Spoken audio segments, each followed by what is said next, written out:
Hey guys, I'm Jess Damon. I'm a PhD student in computer science, and I'm going to talk to you a little bit about my project that I'm working on. It's basically my thesis project. As I'm sure you guys are aware, as we age, older adults are particularly prone to experiencing memory difficulties and memory impairments. And one of the results of these difficulties can be difficulty remembering daily activities. So that can impact older adults' daily life and well-being and also their safety. And so one of the questions I wanted to ask you guys is, how do you think that would impact older adults? Do you guys have any ideas, based on stuff you've learned throughout this GSER session? Yeah? It makes them more reliant on other people. Yep, more reliant on other people, which can have effects on, their sense of autonomy and also like their sense of being functional themselves, and that can have a negative impact on their overall life. Do you guys have any other ideas about how memory impairments might affect older adults? Their ability to live alone. Yep, ability to live alone. Also just small things like, what if they forget to turn the oven off? That could result in a fire or something like that. So there's a lot of activities that occur throughout the day that older adults need to remember, but that can be hard to do when you're experiencing memory difficulties. So one of the things that we use, especially Dr. Schmidt-Edgecombe in psychology, are called memory notebooks. And so these are compensatory strategies that can be used to help those with memory impairments. Usually or at least traditionally, they're in the form of a paper-based tool, kind of like this binder over here, where older adults can record their daily tasks and their goals in a structured manner that helps them remember things and also reduces cognitive load. And in addition to having this, there's also a methodology that they need to follow to make sure it becomes routine and habitual. Okay. So this paper method does have some limitations. So I want to ask you guys, can you guys think of any limitations for just having this paper-based kind of tool? Like, yeah, in order for it to be effective, you have to remember to use it in the first place and use it continually, not just like once every month, So that's definitely one of the limitations. You guys have any other ideas? Well, another thing could be everything has to be entered manually, so you have to sit down and add it, all yourself or with the help of a caregiver. And then also the motivation to use it continually, you kind of have to work with your care provider, or you're just motivate yourself. How do you do that? And so one of the things we decided to develop was a digital version of the memory notebook to help address these limitations and also utilize some of our smart home technology. Okay. All right. So this is just a screenshot of the digital memory notebook app that we developed. So we're using iOS, Apple, and we're also using a 10-inch iPad. We just picked that because that seemed to be the most easy for older adults to use, and iOS over Android because it seems like older adults are more comfortable with that operating system, especially if they exit out of the app or something like that. It's easier for them to use overall. And so this is kind of an example of the home page. On the right, you can see they have a to-do list where they can enter all their daily tasks. And in the bottom here, you'll see some of the smart home things that I'll talk about later. And on the left has a more visual kind of block kind of scheduling thing where they can see like the times associated with their tasks. And then we also have a calendar, a profile where they can enter like their medications, doctors, those kind of things. And then also a notes section where they can record just, stream of consciousness, notes, and things that maybe wouldn't necessarily go in a to-do list. Okay. So kind of my main research goals are, I want to make sure that this memory notebook is usable for older adults specifically, because older adults have a little bit, different needs than your everyday user. I also want to make sure this app can partner with the smart home and do some cool automation and that sort of thing. And then I also want to use smart home data to find changes in normal chain, and I'll explain later why I would want to do that. But kind of my main goal is in CASAs we have a lot of infrastructure to sense activities in the smart home, identify them and assess them, and now we're really working on acting on that information. Can we use that information in a real intervention that will help older adults in their daily lives? And so those are kind of my main research goals. All right, and my research is very interdisciplinary. I work very closely with psychology, even though I'm in computer science, and that's really cool for me because I've always been interested in psychology, but haven't really had time to major in it. So I really love doing this interdisciplinary research, and that's kind of a key focus of the GSER program. So it's really cool that you guys are all involved in it. So the first research goal, what I said, was we're making sure it's usable for older adults. So I want to ask you guys, what do we need to consider when we're designing an app for older adults specifically, and the older adults with memory impairments as well? Yeah, it needs to be simple. If you try to over design in some ways, you want all these capabilities, older adults can often get very confused and lost. And so it needs to be simple. It also needs to be supportive.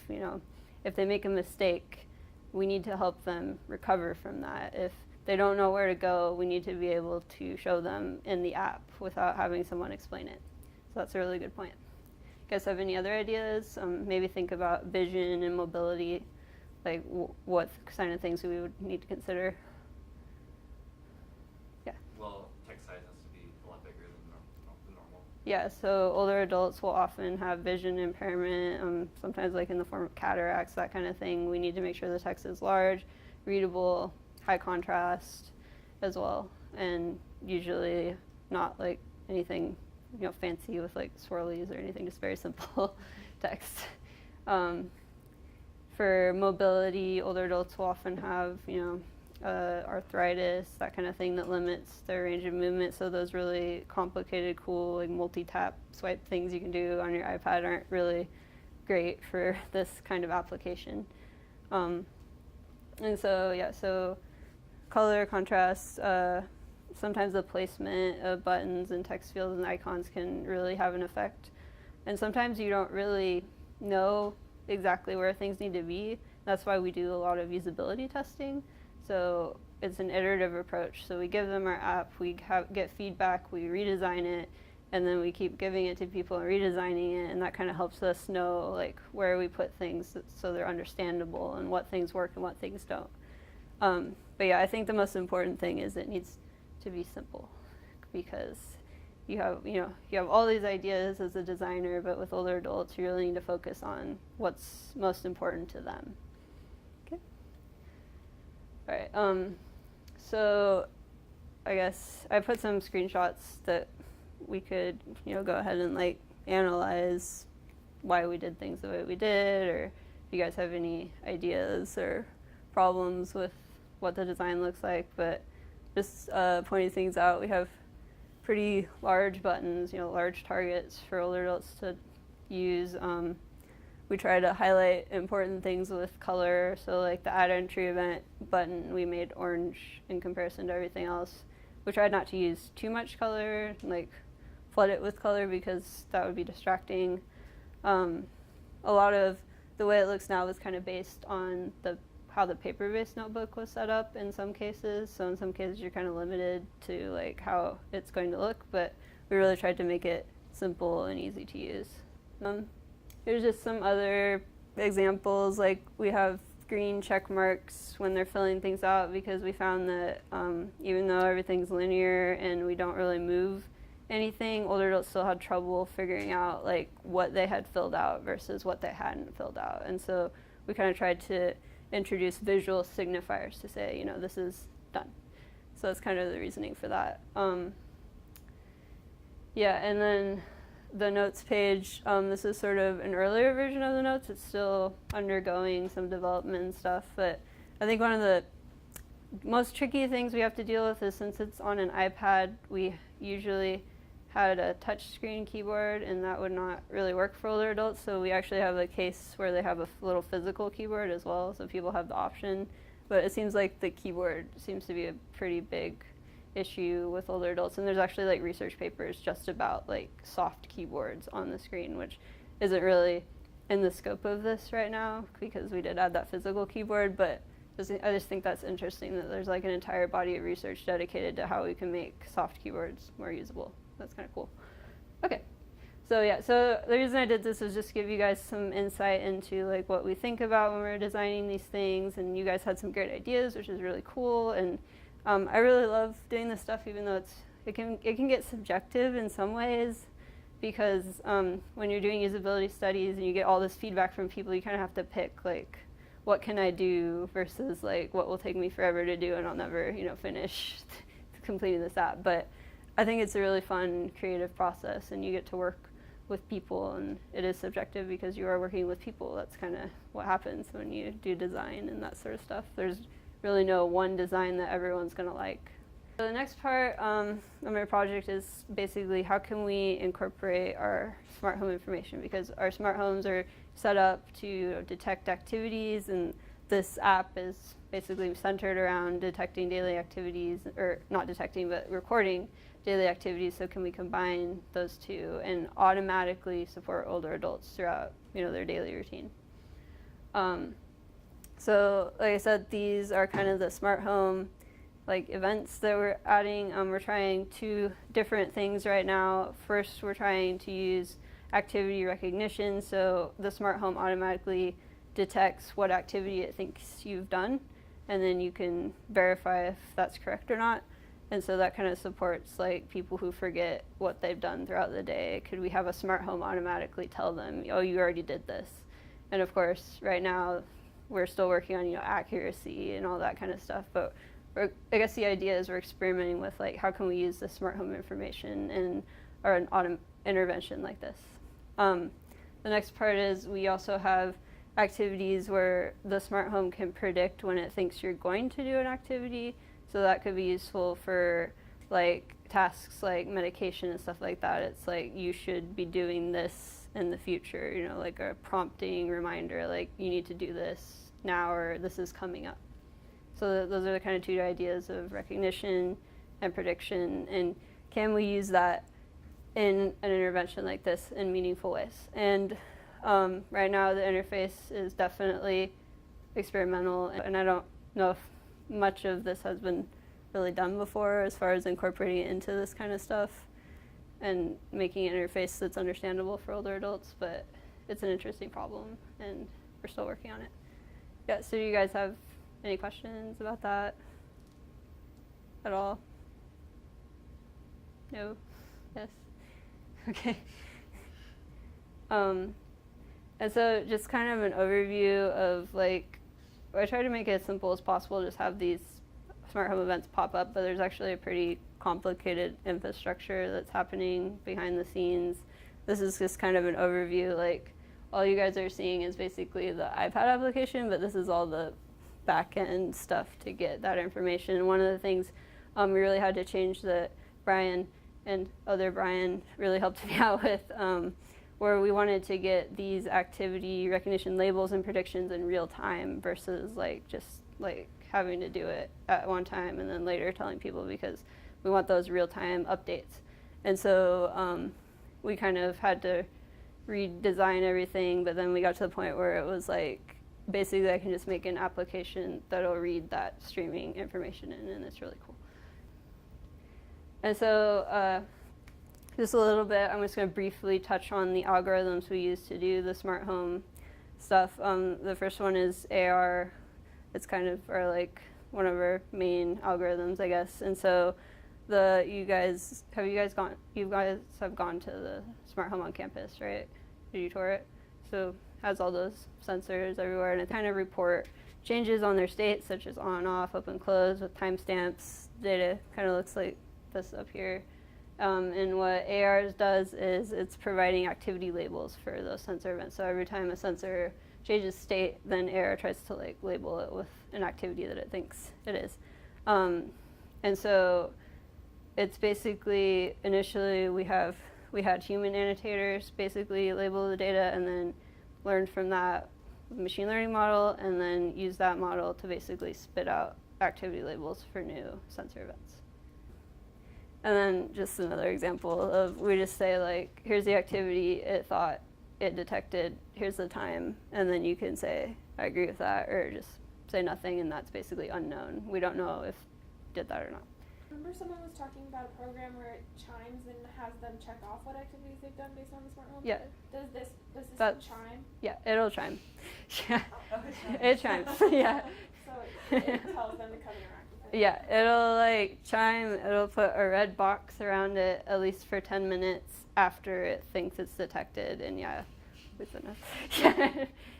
It's kind of loud, but yeah, we set it so it only chimes for that activity once per hour, and not between the hours of like 12 a.m. or so, like not when they're sleeping. So we tried to limit that to some degree because yeah, if it's like chiming every time you set off a sensor, that's like super annoying, and we don't want that. So we tried to design it in a way that was not like intrusive, but we could still like get the user to interact with it. Yeah. Okay. So also a little bit about prediction. So it's kind of a similar thing to activity recognition, but in this case, we're basically trying to generate a time that we think that activity is going to next occur. And so it's kind of a similar problem in that we have like the sensor events, and they're divided into like windows, and then there's features extracted from them, and then using those features we train different models to basically learn different things. What activity is this? What time will this activity next occur? That sort of thing. Okay. So does anyone have any questions about that? Yeah. Is the predicted events put on the Today page? Yeah. So the predicted events right now look like this. We tried to separate the recognized events from the predicted events because initially our participant was having trouble distinguishing between the two. She was like, is this predicted or recognized? I don't know. We experimented with a color kind of gradation. So like as the time got closer, the color would change based on like how, like was it 10 minutes before it was predicted, 30 minutes before, but our participant found that the color, there are too many colors, and she's like, I don't know like what these colors mean. So then we just changed it to like, if it's 10 minutes before it thinks you should be doing this, it's red. And so that kind of is like, we want you to verify this or interact with it if you actually did it. But yeah, we're still working on those mechanisms and stuff. Yeah. Why isn't it in like reverse order for the time? So the like most recent one that they did, like the, so you're asking like why it's in? Because it starts at like 9:36 p.m. and 8:13 p.m. Yeah, they wanted it that way. I don't know. Like it could go the other way too. I think it's just like, actually, I think the latest version, if you check it off, it moves like down, and then you have like your oncoming ones. But yeah, it should probably be in a different way. This might be an older version. I don't know. Yeah. Yeah, that's easy to change. But yeah, I think that was requested to be that way. So the next part I'm going to talk about, we kind of touched upon it, was using the smart home data to find changes in someone's normal routine. And so one of the things I've been sort of looking at recently is what is called anomaly detection. But okay, so first, could someone tell me what an anomaly is? Just in general, you know? Yeah, something not normal, out of the ordinary. And so why do you think we'd be interested in those events in the context of smart homes and older adults and stuff like that? Yeah. If something changed drastically, it could be like a sign of someone's health declining. Yeah, so we want to know, like, is their health declining? Do they have a health event? Or sometimes an anomaly could be like, do they have visitors over? It's kind of like, we want to know about those changes in routine because we're trying to make a helpful intervention. And when someone has something, you know, strange going on in their life, it might be helpful to sort of direct them to this intervention so they can reorient themselves and also make sure that they don't get out of the habit of using it. Because, you know, you have your normal routine, you're like recording your stuff, you're doing well, you know, you get like a health event, like a really bad diagnosis, and then all of a sudden your routine goes crazy, you're not doing what you need to do, could we automatically prompt people to use interventions like that that have been shown to help people through those kinds of events? Does that make sense for sort of the motivation behind why we would want to detect these anomalies in smart homes? You guys have any questions about that, or? Okay. So yeah, that's kind of the motivation behind it. And one of the things we want to do is we want to develop algorithms to detect these anomalies. There are some existing ones. I'm not sure like how well suited they are for smart home data, but we're just going to try using existing ones to start with. And one of the things I'm looking into is just kind of generating synthetic smart home data. So we have existing data sets, but it'd be nice if we could also have more, synthetic data sets that we can output and insert anomalies. Yeah. Brian Thomas did quite a bit of that. Yeah, he used hidden Markov models kind of thing, and Dr. Cook wants me to kind of extend that and make like an easy to use tool with Python, basically. Good. Yeah, so that's kind of what I'm working on, is going off of what Brian did and extending that a little further, and hopefully releasing a tool that people can just use to be like, here's smart home data that looks like our smart home data, like statistically speaking, I guess. And so that's kind of what I'm doing. And then eventually it'd be nice to be able to insert synthetic anomalies so that I can detect those algorithms. So before I try to even like use it in a real setting, could I even detect anomalies that I know are there because I put them there in the data? Does that make sense to everyone? That's kind of an interesting research question, because it's like, okay, so what is an anomaly? Like, how do we insert them? How do we define them? What will it look like in smart home data? And there's a lot of research on how to do that. And in some cases, it's related to, domain knowledge and things like that. Like, maybe we could get information from an expert of what those kind of anomalies would look like, or what is of interest to caregivers and things like that.